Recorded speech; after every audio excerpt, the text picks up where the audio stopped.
రాజ్ కుమార్ రావు కొత్త హిందీ సినిమా భూల్ చుక్ మాఫ్ రిలీజ్ అయి నిన్న గురువారంతో 7 రోజులు అంటే మొదటి వారం కంప్లీట్ అయింది. ఈ మొదటి వారం కలెక్షన్స్ చూస్తే ఇండియాలో ఈ సినిమా 45 కోట్లు గ్రాస్ కలెక్ట్ చేస్తే ఓవర్సీస్ నుంచి 1 కోటి గ్రాస్ వచ్చింది. అలా టోటల్గా మొదటి వారంలో భూల్ చుక్ మాఫ్ సినిమా 46 కోట్లు గ్రాస్ అయితే కలెక్ట్ చేసింది.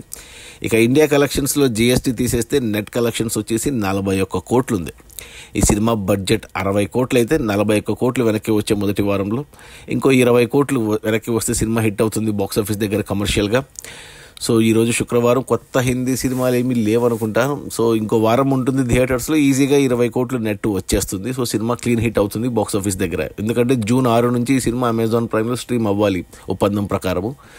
సో ఒక వారమే ఉంటుంది థియేటర్లో, మిగతా 20 కోట్లు వస్తే సో థియేటర్కల్గా హిట్ అయిపోయింది, సినిమా హిట్ అవుతుంది.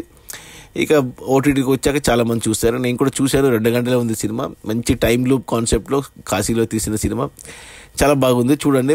2 గంటలు మంచి ఎంటర్టైన్మెంట్. అది మన రాజ్ కుమార్ రావు, వామిక గబ్బీల కొత్త హిందీ సినిమా భూల్ చుక్ మాఫ్. మ్యాడాక్ ఫిల్మ్స్ బ్యానర్లో దినేష్ విజయన్ తీసిన సినిమా. రిలీజ్ అయిన మొదటి వారంలో 46 కోట్ల గ్రాసు, అందులో నెట్ కలెక్షన్స్ వచ్చి 41 కోట్లు. సినిమా బడ్జెట్ 60 కోట్లు అయితే మరో 19 కోట్లు రావాలి సినిమా హిట్ అవ్వడానికి. ఈజీగా వచ్చేస్తాయి 2 వారాల్లో. Okay, bye.